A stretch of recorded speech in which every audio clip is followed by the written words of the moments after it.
and welcome back to Tomi's World. You already know it's your girl Tomi, and I am back with another video. The world plus Tomi's life equal Tomi's world. Yup, that's right. What a wonderful. Subscribe. So today's video is a well-requested video. Like, you guys have been asking me to do this for a while. Today's video is going to be about what to pack when you are moving to Japan. Let's get it. So today's video is going to be broken into 5 different parts. We're going to talk about clothes, your body, hair, food, and miscellaneous items that people often forget. Also, if you stay until the very end of this video, I will tell you some of the things that I personally do not think you should bring to Japan, because when you go ahead and do that little internet search, they start filling your head up with a lot of things like you need to bring every single thing that you own to Japan or you will not be comfortable. And that is absolutely not true. And I'm not gonna let y'all waste that little suitcase luggage space, right? Because, girl, you gonna need it. So, let us get into the video, baby. Oh, wait, come back. Please don't forget to like, comment, subscribe, share, because any interaction that you make with this video will help our little channel to grow, okay? Thank you guys so much in advance. Okay, let's get into it. So first and foremost, when you're coming to Japan, well, based on my personal experience, you are allowed to take 3 pieces of luggage, 2 big pieces, check bags, and 1 piece of carry-on, as well as a personal item, which can be a purse or a backpack, okay? But not like a really big backpack. And it's going to be really difficult to try to pack your entire life into those 4 bags. So my goal for this video is to help you guys to pack efficiently, but also pack all the stuff you need, okay? So let's get into it. So the first thing we're going to be talking about is clothes. And if you're coming to Japan to be an ALT like me, then one thing you have to remember is that you have to pack professional pieces. When I say professional pieces, I'm talking about the suits and all the stuff that you are going to wear to work, because the Japanese working environment as a teacher, especially when you are in high school, is very professional attire, okay? So you're going to need your suit. Well, at least 1. I never wear suits. Check out that video that I did about what I wear to work, and then you guys can see it, okay? But when you come to Japan, the first thing that you will do if you come over on the JET program is the 3-day orientation in Tokyo, which means that you will need to have a lot of professional pieces right off the bat. So you're going to want to take your best professional pieces right there in your carry-on luggage, because your other 2 pieces of luggage, you're gonna have to send those away, okay? When it comes on to professional attire, my personal suggestion would be to have a black skirt, a black pant, a blue skirt, a blue pant, and probably something in gray, because once you have the bottoms, then the tops are easier to build on. But if you are a person who likes to wear button-down items, I highly suggest taking those from your country, because getting those in Japan to fit anything larger than probably a B cup is going to be very difficult. So any one of the professional pieces that you really love, you should take those seriously. Also, for professional pieces, you are definitely going to need a black jacket, because for graduations or any sort of very formal occasions here in Japan, you are going to need to wear a black jacket. It's a black tie event type of thing, you know what I mean? So the next piece of clothing item that I highly suggest that you bring to Japan are stockings. You are going to need those stockings, and I'm talking about the 2 types of stockings. The really thin ones, you know, that you wear in the summertime just to look a little bit more professional, well put together, and then the very, very thick ones that you wear in the wintertime so you don't freeze to death. You're gonna need them both. And stockings are extremely difficult to find here in Japan because they tend to be not Western size. I don't know how to say it, okay? They don't got no big sizes out here. So if you have a bum or thick thighs, then you are not going to find what you are looking for. So pack those stockings, period. The next piece of clothing that I think you should bring to Japan are bras. Take as many bras as you can. If you're a lady, then you already know the importance of a good bra, how comfortable it makes you feel and all of that, right? Over here in Japan, you're not gonna find bras that will actually fit. You might, because I have, but it's going to be extremely difficult. It took me 2 years. I just found some bras in January. That's how bad it is, okay? Even when you do find a really big size, they're going to be padded to the max. And I mean, if you know, you know. You don't need no padding because we already got the padding. We just need something to keep the padding up. Oh my God, Japan. Okay, the next item I think you should take with you are jeans. Oh my God, if you are a jeans lover like me and you just love to throw jeans on, it's easy, it's comfortable, it's convenient. Don't expect to find jeans in Japan, okay? It's not gonna happen. The jeans in Japan have this weird thing. Once it passes a US size 7, they automatically think, hey, I have a great idea. Let's put elastic bands in the waist. What? No, no. The next piece of clothing item that you are going to need to take with you are shoes. When it comes on to shoes, the sizes in Japan are very, very limited. They basically stop at a 24.5, which is a US size 9. And for men, they go up to a size 29 or a size 11 US, right? I have big feet. Literally cannot find any shoes to fit me in Japan. If I do want shoes, I might be able to find some in the male section, which is why I got a weird obsession with sneakers now because I can't find anything else to fit me here. So, when you are coming to Japan, you are going to need to take your work shoes, okay? Take your inside shoes, your outside shoes. If you are a person who loves wearing heels, take your heels, because even though your feet might be able to fit into a size 8 or a size 9, which is the max here, they still might be extremely slender, no wide width. So take your shoes. The final piece of clothing item that I want to talk about are winter stuff. When it comes on to winter stuff, I honestly think that you should try shipping all your winter stuff here prior to coming to Japan, or setting it up so that someone back home can send it to you once you get here. This is because most people will come over in either April or July, August, and in that time we will still be facing the Japanese summer. And if you take all of your winter stuff at that time, then you won't have space for your summer stuff. And if you are from a Caribbean country or somewhere where it doesn't snow and you're not used to the cold, don't even worry about taking winter stuff. Just get them once you get here. It might be a little bit expensive, but don't worry about it. By that time, you'll have already accumulated about 3 or 4 paychecks, you know, so you'll be like rich. Kidding, but seriously, you'll be able to afford your clothes. Okay, let us move on to the second category.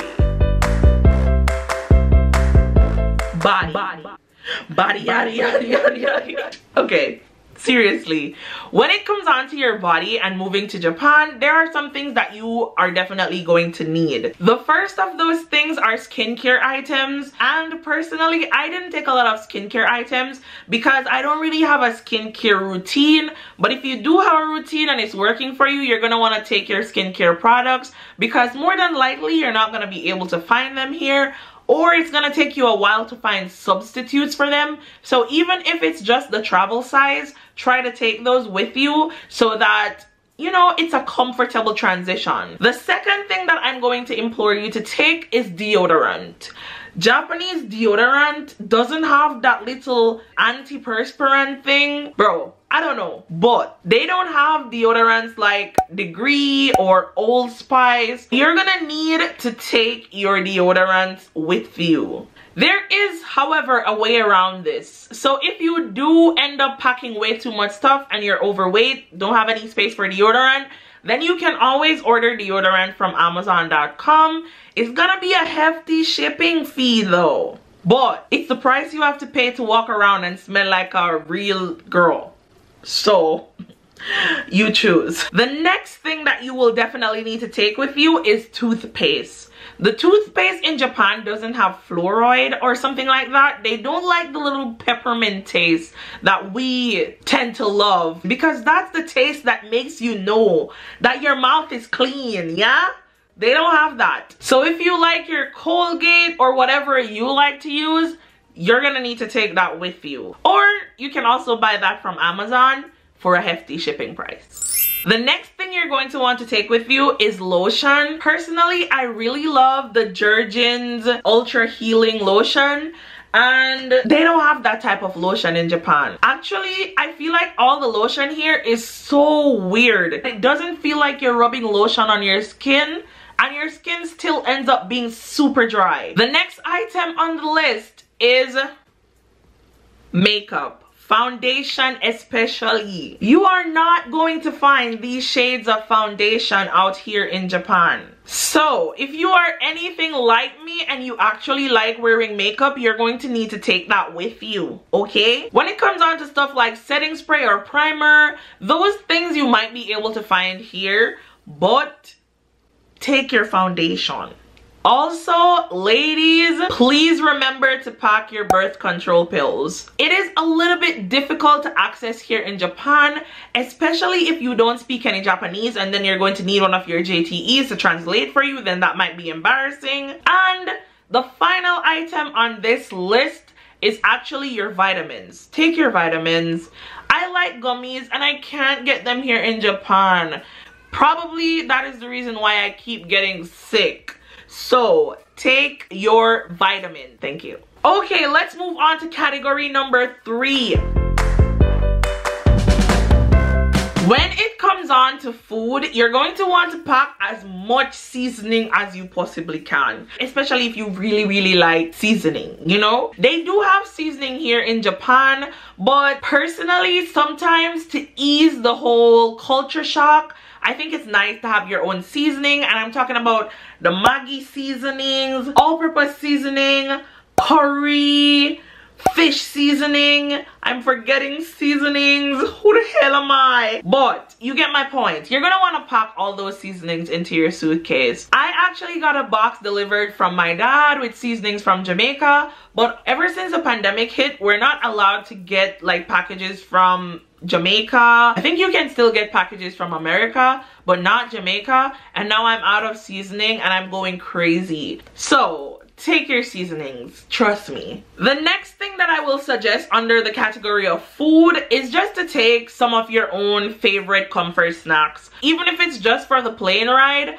But I personally recommend taking more snacks than just for the plane ride, because it actually helps to alleviate culture shock when you come over here, and it provides a little bit of comfort for homesickness as well. You're feeling homesick because you just came, everything is probably not what you thought it was gonna be, you're kind of stressed out, you just reach for your Starburst.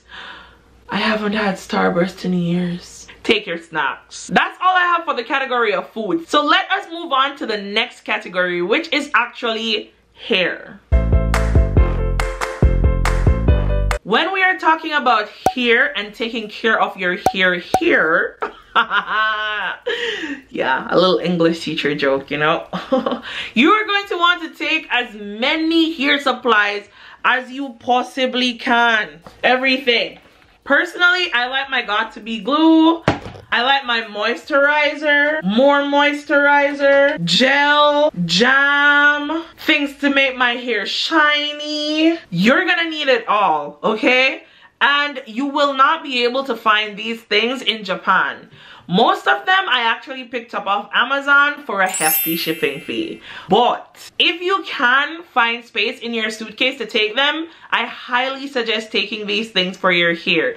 Because when I came over, I was wearing, I think it was a sew-in, and then I needed to take that out and I had no idea what I was going to do with my hair. Currently, I have a perm, so I needed to find out how I was going to perm my hair in Japan. So I ended up having to buy the perming kit from Amazon for a hefty shipping fee. So if you can take these products with you, then that would be a lot easier on you. I actually recommend getting the gel shipped from Amazon. It's very, very heavy. So it's going to be heavy and heavy up your suitcase. So I kind of recommend paying the hefty shipping fee for that one. Okay, let's move on to the very final category for this video.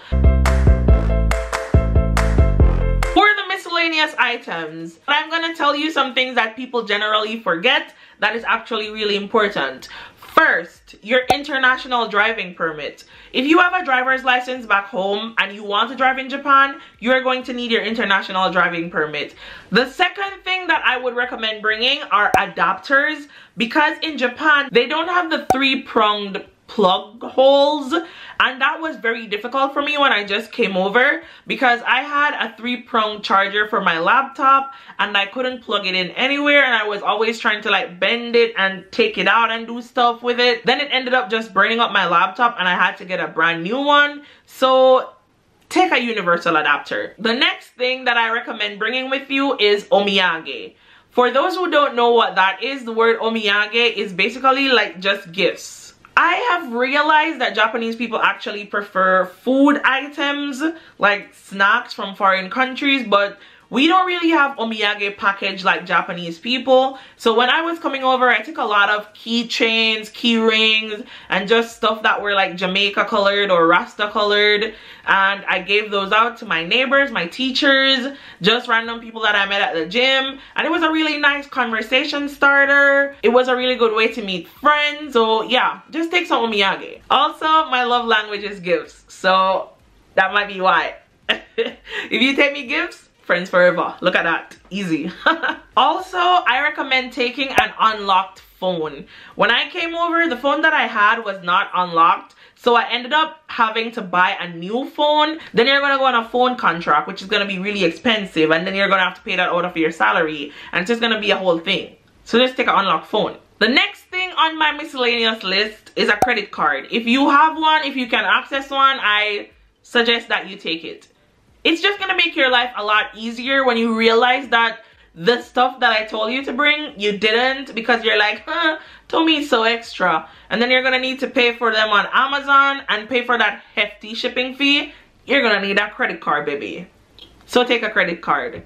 And the very last thing on my miscellaneous list is money. You're gonna need to take, in my humble opinion, at least $2,500 US. I did not take that much money, not gonna lie, but it was a struggle when I just came over, because you do not get paid until 1 month of working, so you're gonna need to survive for 4 weeks. Finally, for the things that you should not bring to Japan.